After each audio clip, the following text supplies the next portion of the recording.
Et si, bien avant la création d'Adam, des divinités oubliées régnaient sur la terre? Ce n'est ni le fruit de l'imagination, ni une théorie du complot bon marché, mais une révélation capable de secouer des dogmes, des fondements et des connaissances séculaires. Il s'agit d'un des secrets les mieux gardés de l'histoire humaine, celui des puissantes entités spirituelles ancestrales, connues sous le nom de dieux primordiaux noirs. Selon d'anciens écrits, aujourd'hui oubliés et supprimés, ces entités dominaient la terre bien avant la création d'Adam. Dans le texte biblique officiel, le récit commence par le vide. Au commencement, Dieu créa les cieux et la terre. Mais si ce n'était pas le véritable commencement?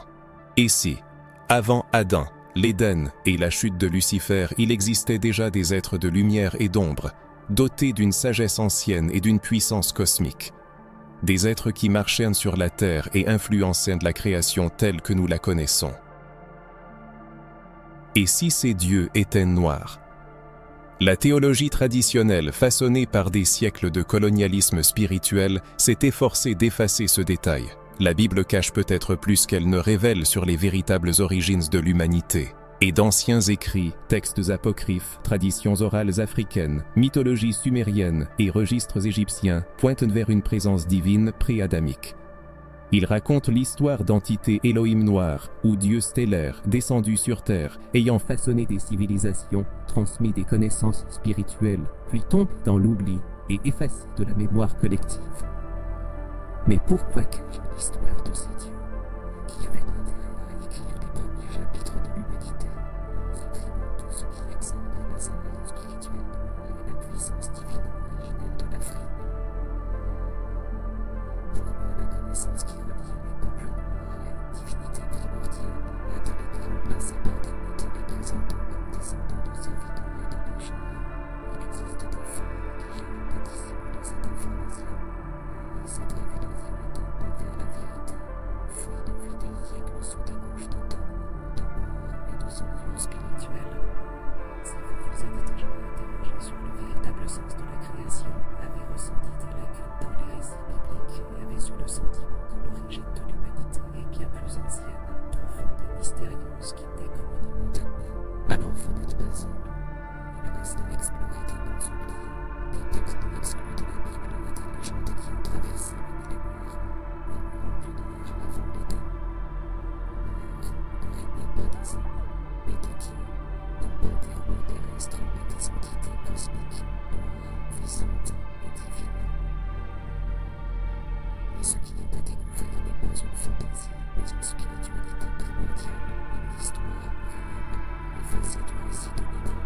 Au besoin que ce secret se révélera, il deviendra clair que le monde n'a pas commencé avec Adam, mais a été reconstruit après une chute bien plus profonde, la chute de Dieu et un redémarrage qui a masqué le passé sous le déguisement de la création.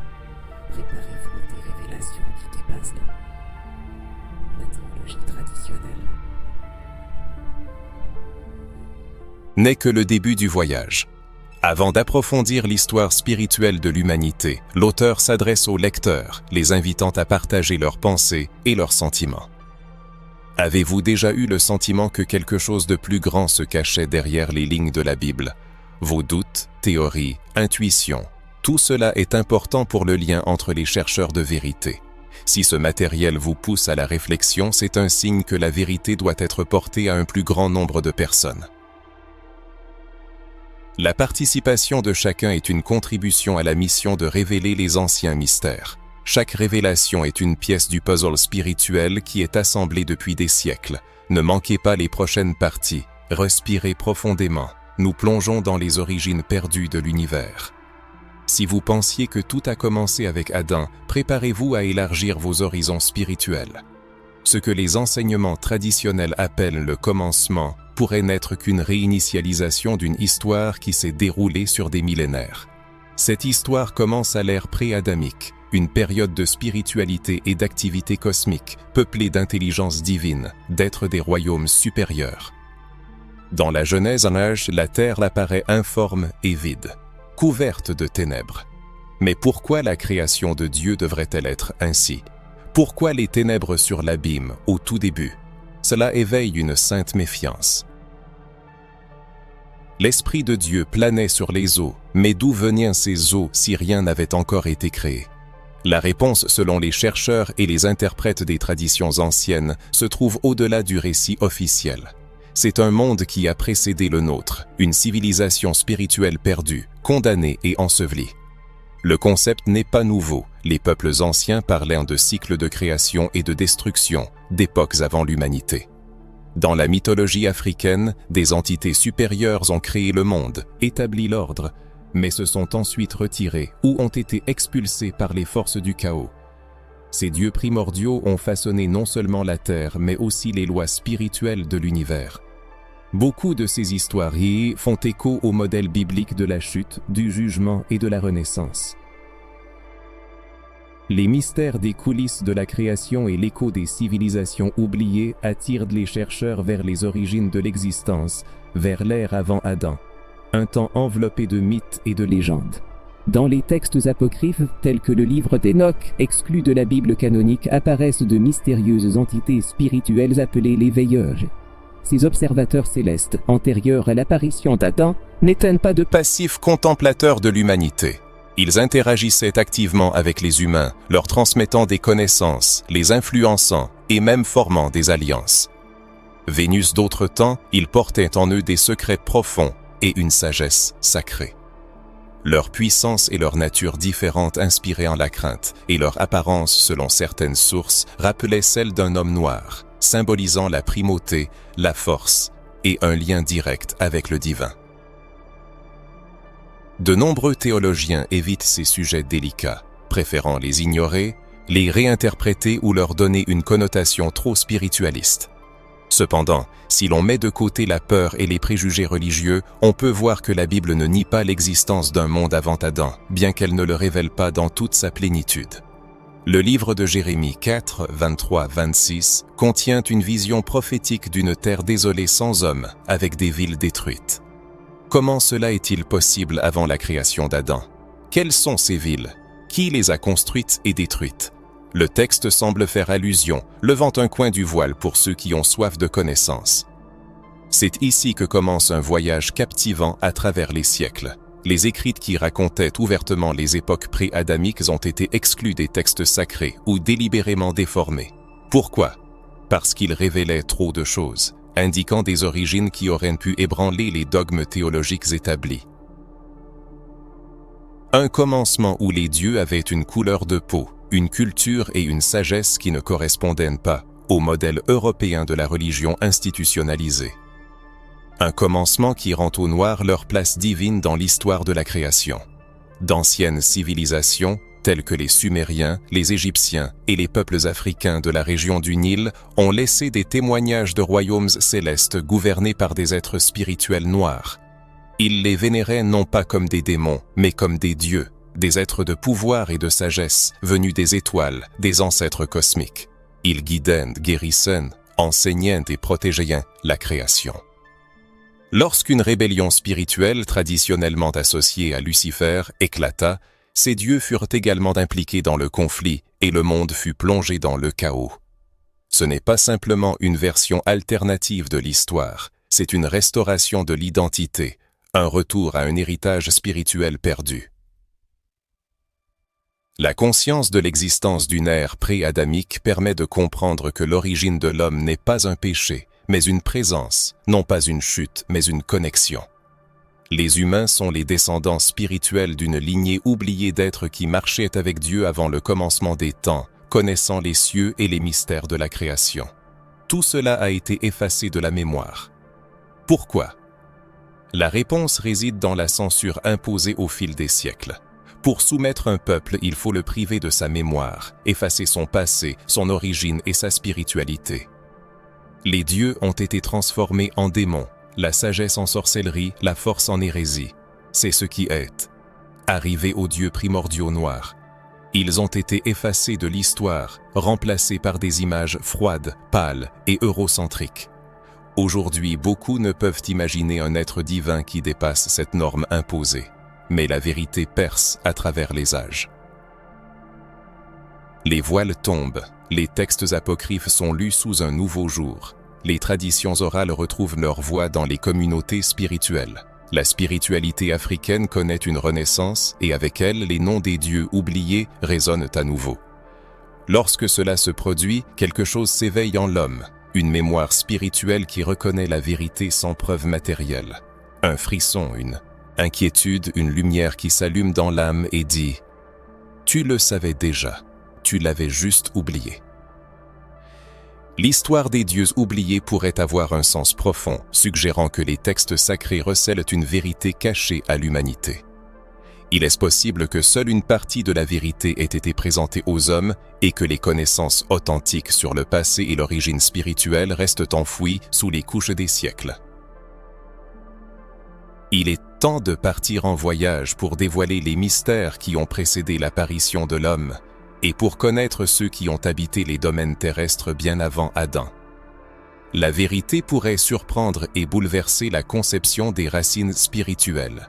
Il sera question des dieux primordiaux noirs, des entités oubliées, cachées et redoutables qui ont joué un rôle clé dans l'équilibre des dimensions, la structuration du cosmos et la formation de la Terre avant la création de l'homme. Ces dieux ne sont pas le fruit de l'imagination mythologique, mais des êtres réels, spirituels et puissants. Dans diverses cultures, ils portaient des noms reflétant leur force et leur ancienneté. Les Africains les appelaient Inulunzambi, les grands esprits de l'origine, gardiens de la connaissance et de l'ordre. En Égypte, ils étaient vénérés comme les Néterus, principes créateurs, êtres divins incarnant les forces vives de la nature et de l'âme humaine. Les tablettes sumériennes racontent Enki, Nammu et Anu, d'anciennes divinités, des êtres cosmiques à la peau sombre et à l'apparence majestueuse.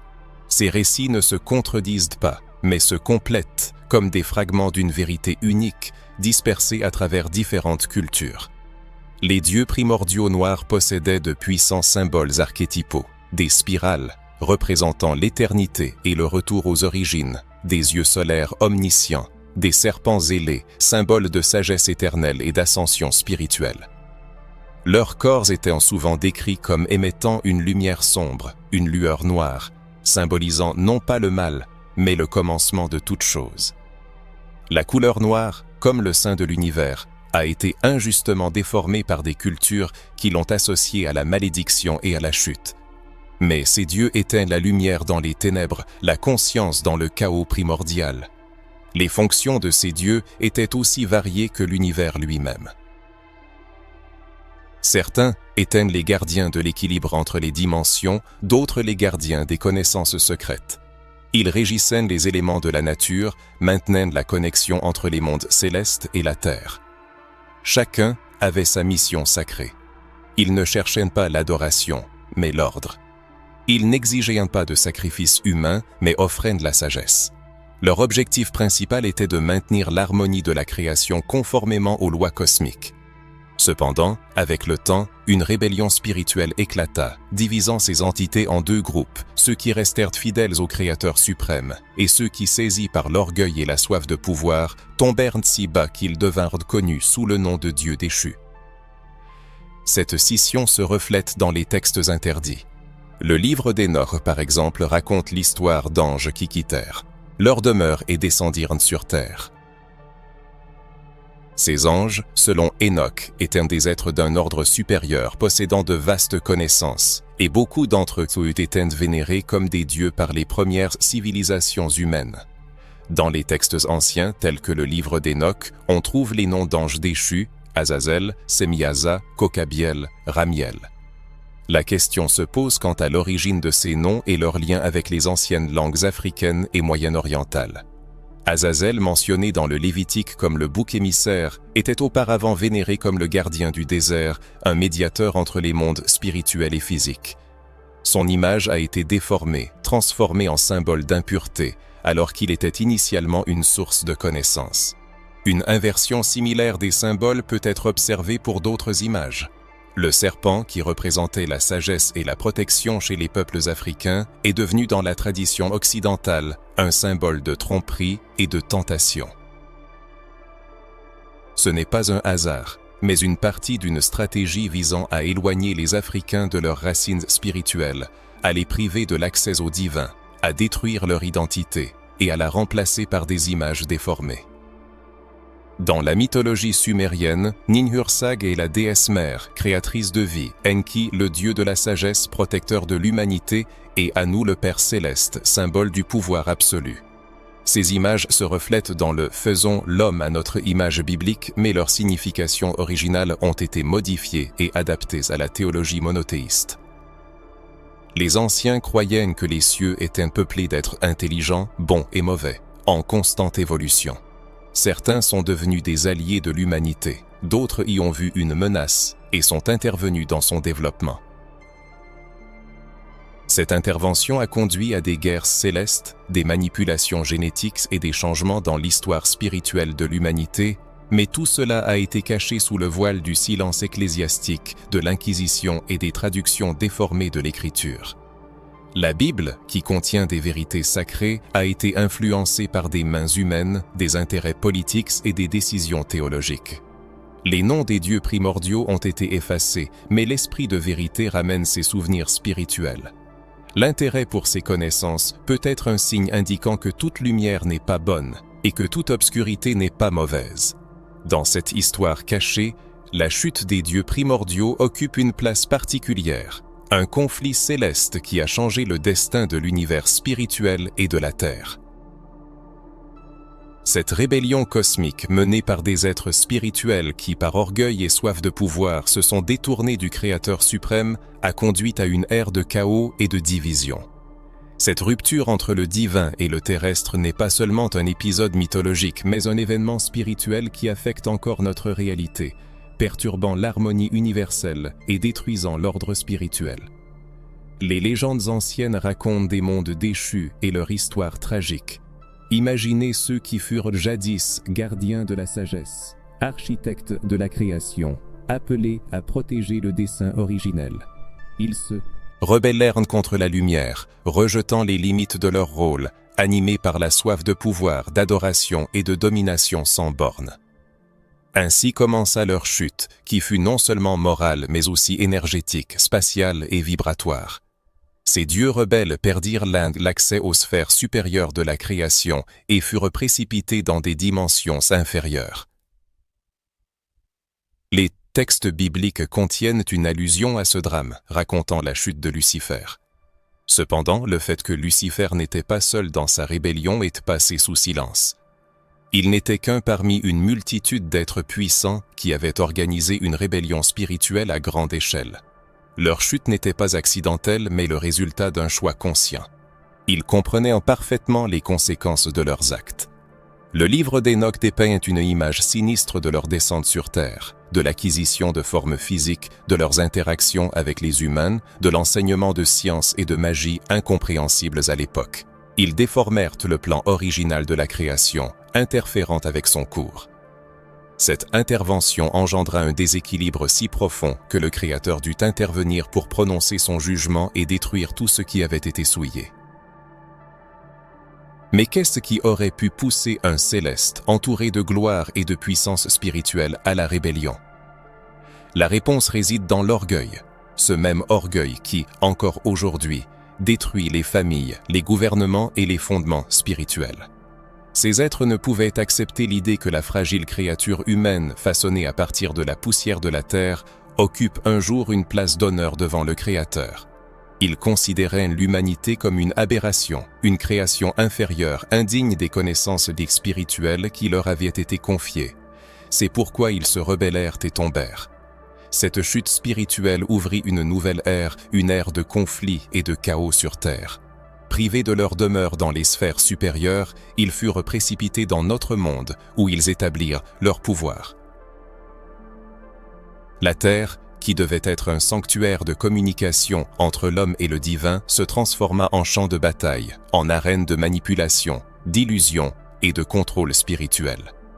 C'est pourquoi nous ressentons encore en nous cette dualité, cette confrontation éternelle de la lumière et de l'obscurité, de la vérité et du mensonge, de l'éveil et du sommeil spirituel.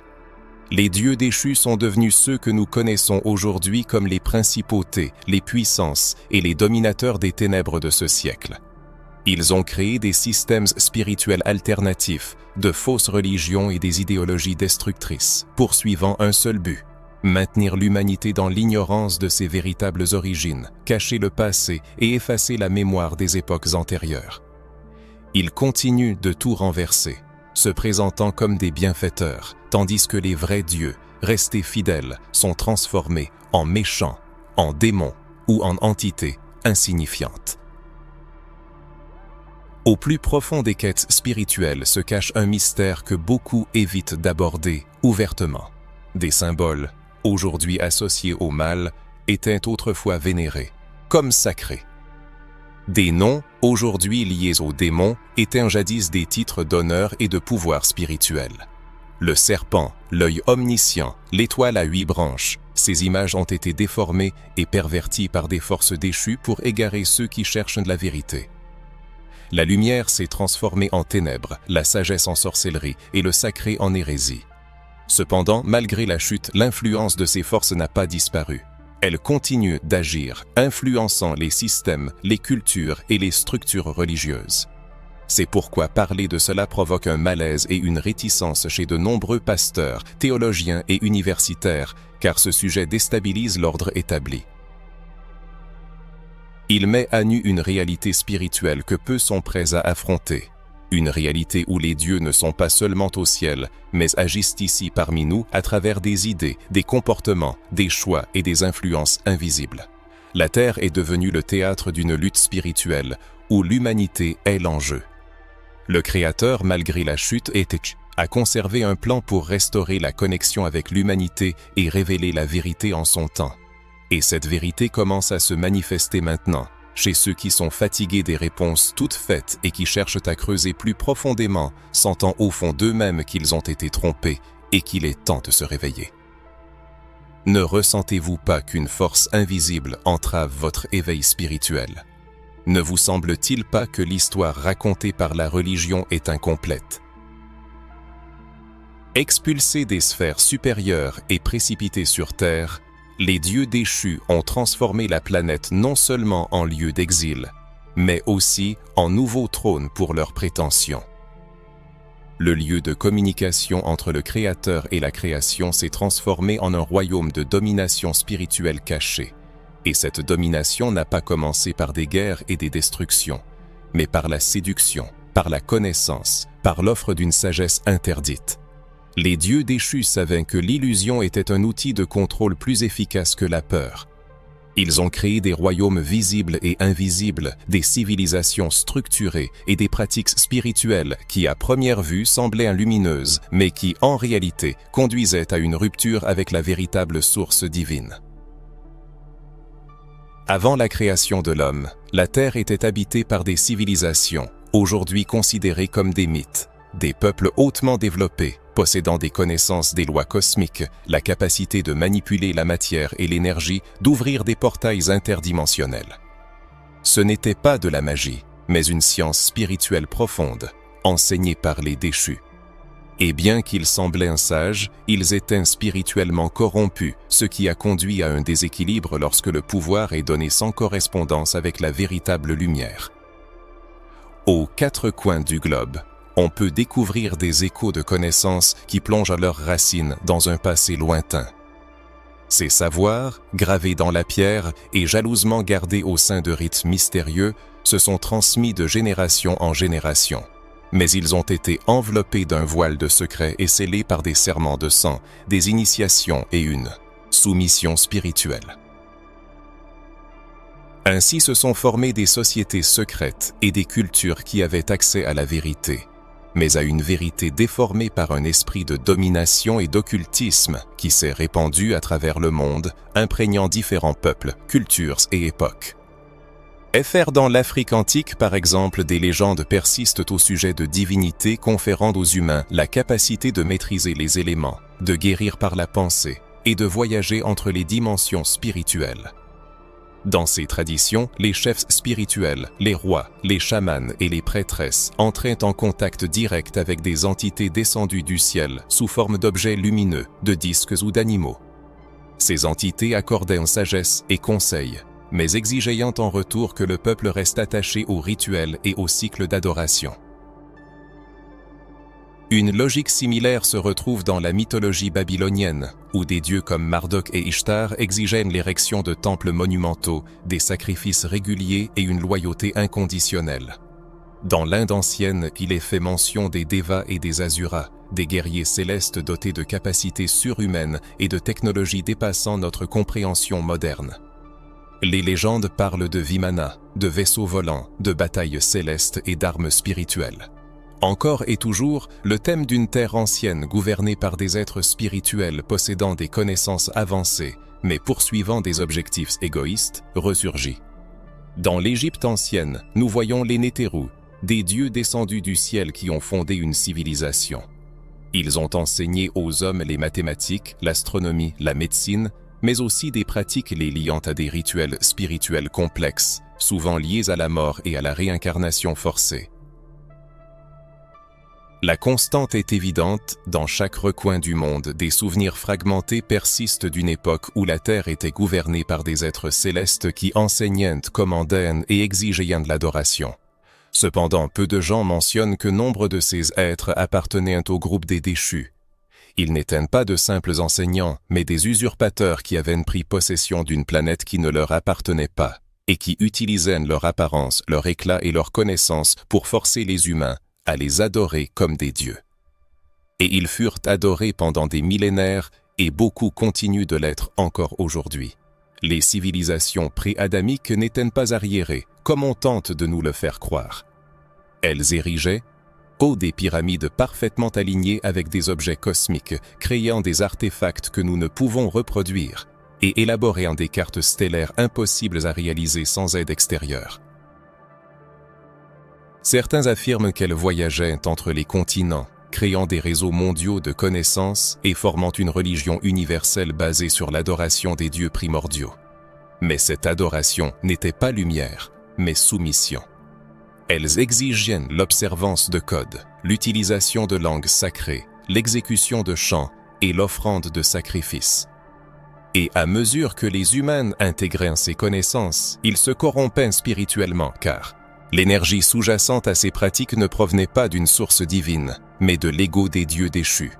L'ombre des dieux anciens enveloppe la modernité, influençant l'état spirituel de l'humanité.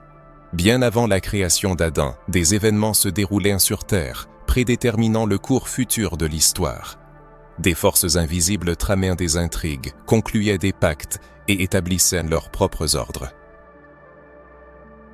L'homme, apparaissant dans ce monde, s'est heurté à une réalité spirituelle déformée et contrôlée par des entités déchues. Ces forces obscures n'ont pas disparu, elles se sont seulement transformées, ont changé de nom et modernisé leurs rituels. Nombre de croyances et de pratiques contemporaines, même dans les cercles religieux, trouvent leurs racines dans l'ère des dieux anciens, une ère de ténèbres qui a éclipsé la lumière. C'est pourquoi les gens ressentent un vide spirituel, car ils sont connectés à un système créé pour asservir l'âme. Une question légitime se pose: combien de fois le sentiment de désaccord avec les dogmes établis est-il apparu? Une voix intérieure n'a-t-elle pas murmuré l'existence d'une vérité plus profonde? Combien de personnes ont réfléchi aux civilisations qui ont précédé Adam et au fait que le monde spirituel semble bien plus ancien qu'on ne le croit? La Bible, malgré sa révélation, semble cacher quelque chose de plus grand. Dans ces lignes, on peut trouver des allusions, un silence qui parle plus fort que les mots, et des lacunes qui provoquent un malaise spirituel. Il n'est pas surprenant que même dans le texte sacré, il y ait des preuves de l'existence d'une force ancienne et puissante, délibérément cachée ou déformée au fil des siècles. Au début du livre de la Genèse, il y a une phrase souvent négligée. La terre était informe et vide, et les ténèbres couvraient la face de l'abîme. Pourquoi la terre était-elle dans un tel état si elle avait été créée par le Créateur lui-même? D'où venait l'abîme et les ténèbres si rien n'avait encore été créé? Cela ressemble moins au début de la création qu'à l'écho d'une destruction, d'une distorsion, d'une annihilation. De nombreux chercheurs, théologiens et chercheurs spirituels affirment que ce passage ne décrit pas un début, mais un redémarrage, un nouveau cycle après une catastrophe spirituelle qui a effacé tout ce qui existait auparavant. Dans Isaïe 45:8, il est dit que Dieu n'a pas créé la terre vide, mais habitée. Cela contredit Genèse 1:2, où la terre est présentée comme vide et désolée. Que s'est-il passé entre ces deux états? Qu'est-ce qui a privé la terre de forme, de plénitude et de lumière? La réponse la plus logique, il y a eu une époque antérieure, un temps de prospérité qui a été condamné, purifié et détruit. Puis la terre a été recréée, et un nouveau plan a commencé avec de nouveaux acteurs. Adam est devenu le premier homme de cette nouvelle ère, mais pas la première créature à fouler la terre.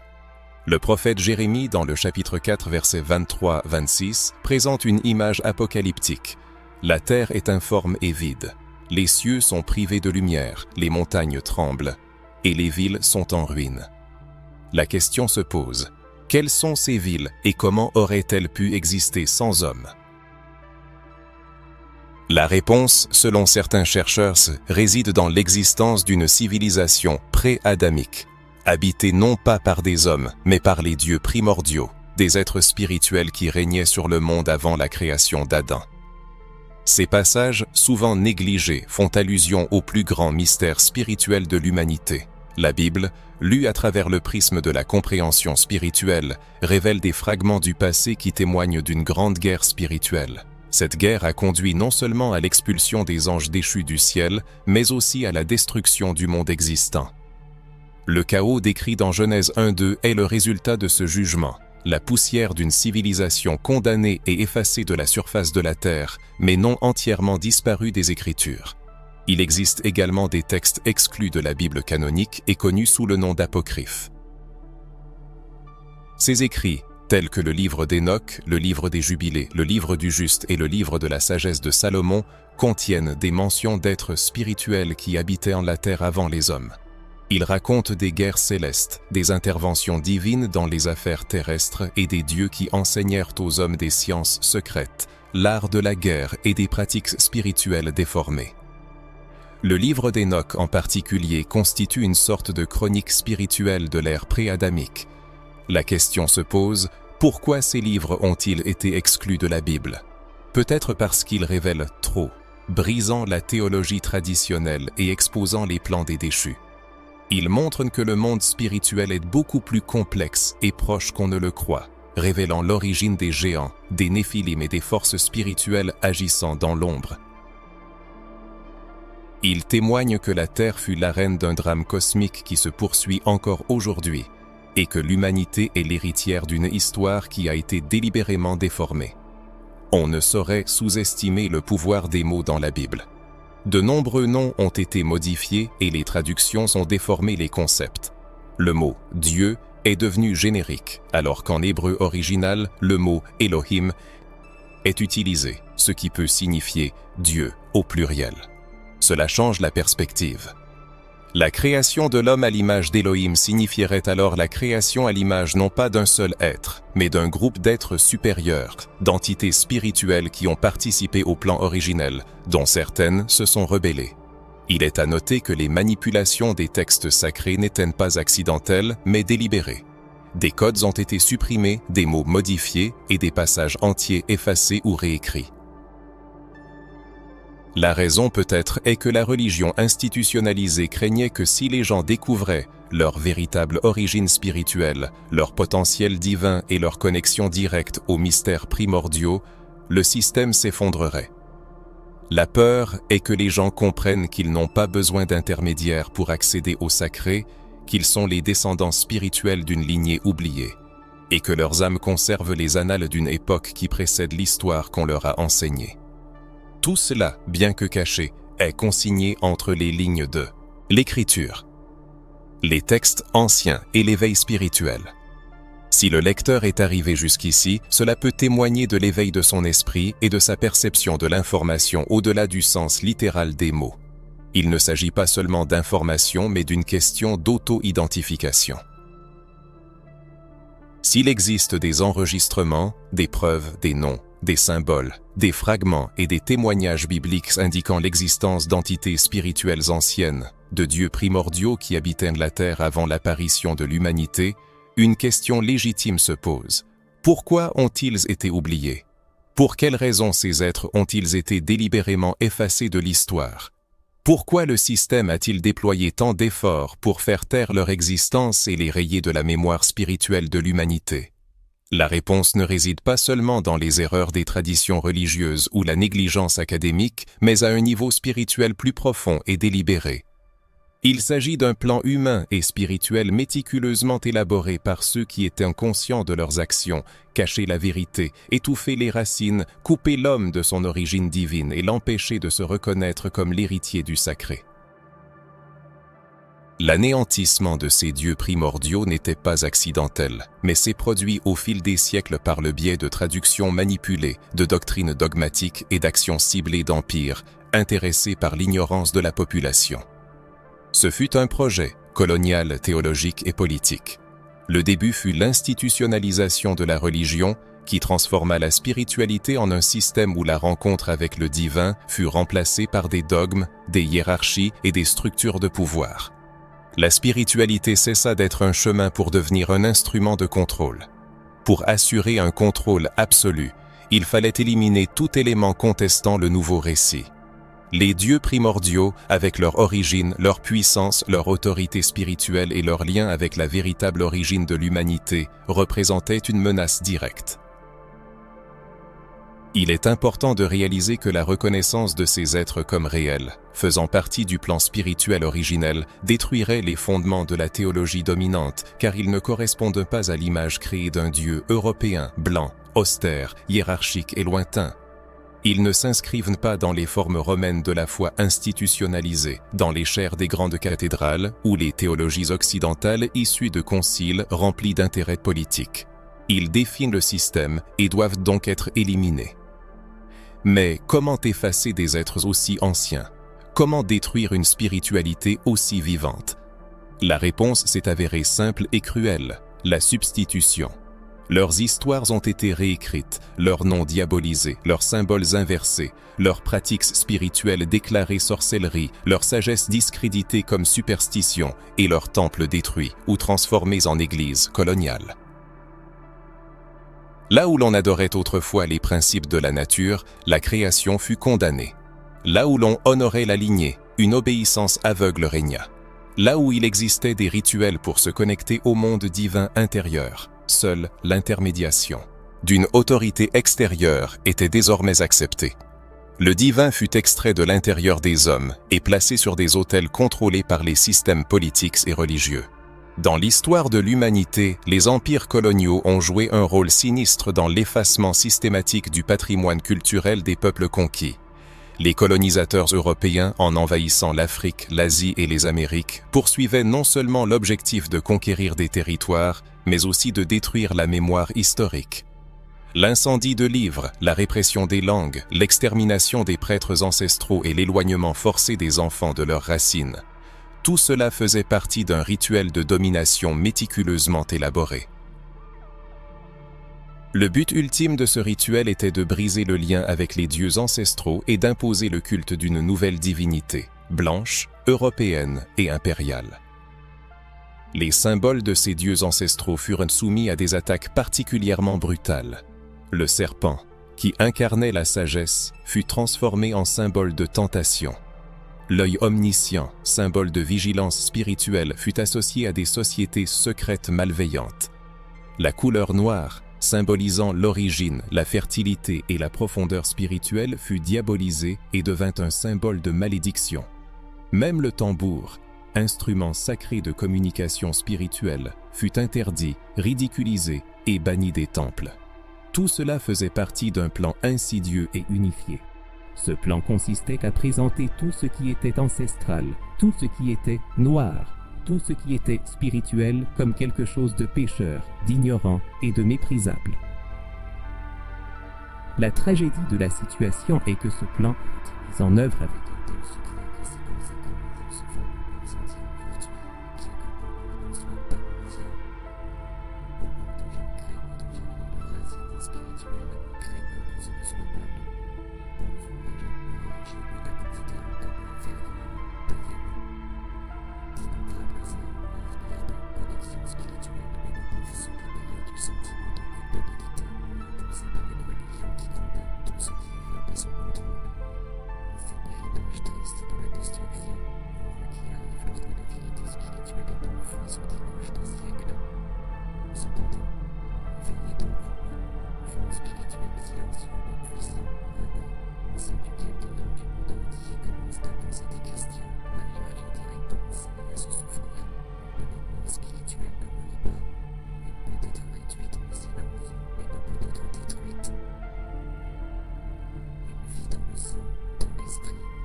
sens.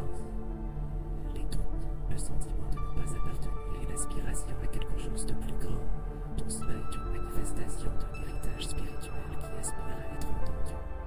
Le but de cette renaissance n'est pas de fournir des réponses toutes faites, mais d'activer les bonnes questions, de faire revivre ce qui a été effacé et de déclarer sans crainte: les dieux primordiaux noirs ont existé, ils étaient réels, ils ont enseigné, ils ont régné, ils ont été.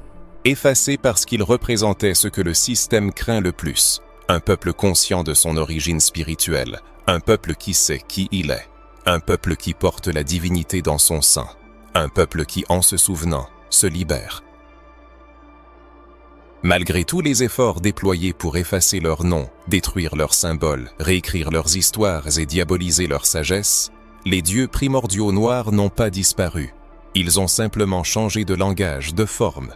Ils se sont cachés dans les codes entre les lignes, dans les traditions qui ont résisté. Ils continuent d'agir, restant invisibles au regard ordinaire mais influençant les structures spirituelles du monde moderne. Si l'on regarde attentivement, on peut les voir partout, dans la culture, dans la politique, dans les sociétés secrètes, dans les religions hybrides, dans les systèmes de pouvoir et même dans les archétypes qui façonnent notre façon de penser, de ressentir et d'aimer. Malgré des siècles d'attaques brutales, la spiritualité africaine reste l'une des rares traditions à avoir conservé l'essence vivante des archétypes anciens, symbolisant des sentiments humains profonds et l'amour. Sous le joug du colonialisme, de l'esclavage et des persécutions religieuses, les Africains et leurs descendants ont réussi à traverser les siècles en conservant des symboles, des rythmes, des chants, des rites et des noms qui portent l'écho de la présence des dieux anciens. Ce que beaucoup prennent à tort pour du folklore, des superstitions ou du mysticisme représente en réalité une forme de résistance spirituelle. Chaque battement de tambour, chaque danse rituelle, chaque incantation ancienne sert de rappel de l'existence d'une vérité qui n'a jamais pu être complètement effacée de la mémoire des générations. Les orishas, par exemple, ne sont pas de simples dieux de la nature, mais l'incarnation des forces vivantes de l'univers, des reflets directs des dieux primordiaux anciens. Ogun, incarnant l'énergie guerrière, l'intelligence stratégique et la protection. Shango, porteur de la justice divine, du pouvoir sur le tonnerre et de la royauté spirituelle. Oshosi, lié à la nature, aux portails interdimensionnels et à l'art de la chasse spirituelle. Ces archétypes ne sont pas le fruit de l'imagination humaine, des manifestations adaptées d'une essence ancienne et profonde qui a survécu grâce au sang et à l'esprit des descendants de ces dieux. L'influence de ces archétypes ne se limite pas aux rituels des communautés traditionnelles, elle pénètre à des niveaux beaucoup plus élevés et dangereux où les sociétés secrètes qui dirigent les endroits du monde en sont parfaitement conscientes. Elles étudient, font et manipulent leur énergie et le font de manière déformée, créant la véritable synthèse et utilisant les symboles à l'envers pour atteindre la domination et non la libération. Pensons pyramide sur les sauts d'État, aux yeux omniscients, aux disques solaires, aux cerveaux mêlés et aux modes numérologiques présentant les dates marquantes de la politique mondiale. Tout cela est au niveau du passé, des signes symbolisants. Les décisions les plus importantes de la planète sont devenues d'intelligence agissant dans la Lumière de la création, mais dans l'ombre. Ce sont les mêmes entités qui autrefois marchaient parmi les hommes, enseignant des connaissances interdites, et qui maintenant influencent le monde par des idéologies, des manipulations de masse, de l'ingénierie sociale et des distractions culturelles. L'industrie du divertissement se tourne de plus en plus vers le mysticisme. Films, séries télévisées et clips musicaux sont saturés de symbolisme spirituel profond, de personnages aux capacités divines et d'intrigues sur des dieux, des anges déchus et des royaumes célestes. Cependant, tout cela est présenté comme de la fiction. L'ancienne spiritualité est vendue, vidée de son sens et déformée, comme si le système se moquait de la vérité, l'exposant au grand jour mais la recouvrant de fantaisie afin que personne ne la prenne au sérieux. C'est du contrôle, de la programmation spirituelle.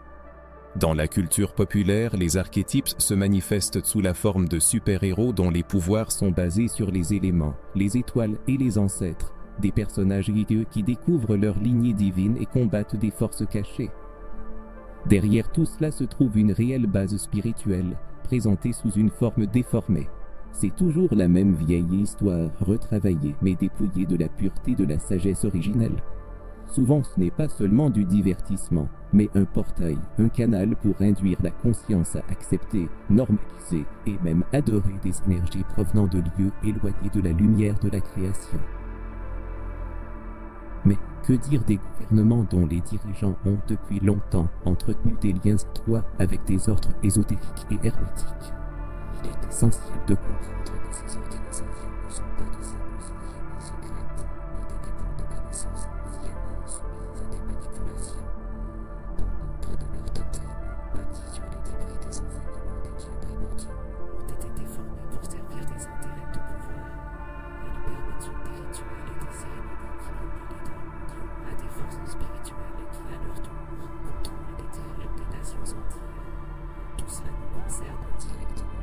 Si ces dieux continuent d'influencer le monde, nous sommes quotidiennement exposés à leur énergie qui se manifeste dans nos choix, nos croyances, nos peurs, nos limitations et aussi à notre identité spirituelle. Reconnaître leur raison est le premier pas vers la libération de ce contrôle et le rétablissement de la connexion avec la véritable source, le créateur qui s'élève au-dessus de toutes les forces spirituelles. Les archétypes ne sont pas de simples égaux culturels du peuple, mais des modèles spirituels qui se manifestent dans les individus, dans les systèmes et les idées. Apprenons à les reconnaître, nous pouvons les affronter, distinguer la vérité de l'erreur et accéder à notre véritable spirituel en contournant les distorsions du système. Le créateur continue de nous donner les yeux ouverts et la vraie lumière brille pour les ténèbres qui tentent de régner sur ce monde. Le moment venu de répondre à la question qui murmure au fond de l'âme. Qu'est-ce que tout cela signifie pour chacun de nous? Change-t-il notre vie, notre foi et notre chemin? La découverte de ce qui existait avant Adam et Ève, avant le péché originel, ouvre une histoire plus profonde et une lignée spirituelle oubliée. Un lien ancien qui pourrait être vivant en nous et faire partie de notre identité spirituelle, liée aux dieux primordiaux dont les voix ont été étouffées. Fr. Cette question n'est pas rhétorique, elle est existentielle. Elle ébranle tout ce qui nous a été enseigné, tout ce que nous considérions comme péché et hérésie. Si nous portons en nous l'ADN spirituel d'une lignée oubliée, alors notre histoire n'est qu'à moitié racontée. Notre conscience est rétrécie et notre spiritualité amputée. C'est la racine de notre désunion, de nos luttes intérieures et de notre quête incessante de sens. Il convient de se demander pourquoi une telle résistance s'oppose à la révélation de la vérité sur nos origines spirituelles. Pourquoi tout ce qui est lié à l'héritage africain, aux symboles anciens et à une spiritualité profonde a-t-il été condamné et déformé?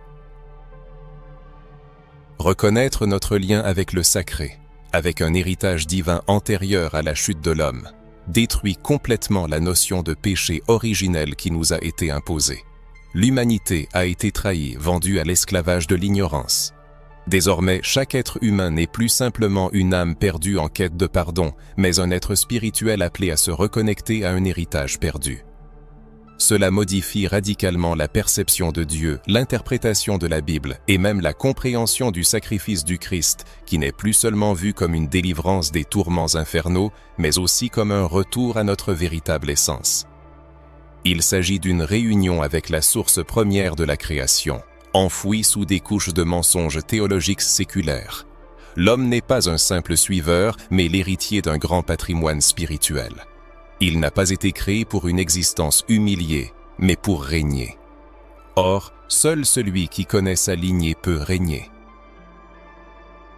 Et seul celui qui a le courage de se tourner vers les temps oubliés, vers les voies que le système a cherché à étouffer, peut reconnaître son origine. Lorsque l'homme prend conscience du lien spirituel qui l'unit aux entités originelles, il commence à comprendre que la guerre qui fait rage dans le monde moderne n'est pas seulement sociale, politique ou économique. C'est une guerre spirituelle, une bataille pour l'identité, pour le contrôle de la conscience humaine. C'est pourquoi beaucoup ressentent une anxiété inexplicable, le sentiment qu'il manque toujours quelque chose aux sermons prononcés dans les églises. L'âme aspire à plus de profondeur, de vérité et de révélation. La vérité qui s'éveille entrera inévitablement en collision avec tout ce qui a été enseigné auparavant. C'est un processus douloureux mais libérateur.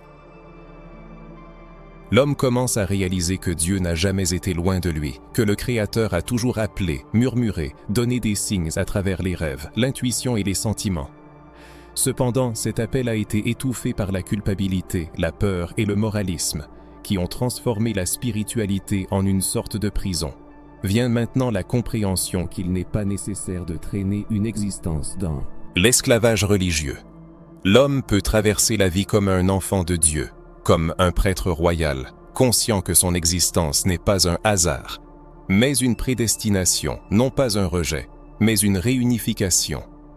Qu'en est-il du péché originel? Et si le péché originel n'était pas le point de départ de l'histoire, mais un moment de rupture entre l'homme et sa conscience spirituelle?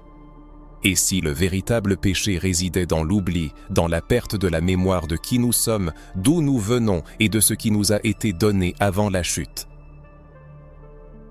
Et si la rédemption n'était pas seulement un billet pour le paradis, mais un retour à la mémoire, une réunification et une restauration de ce qui a été perdu? Une telle compréhension donne un sens totalement différent à la foi.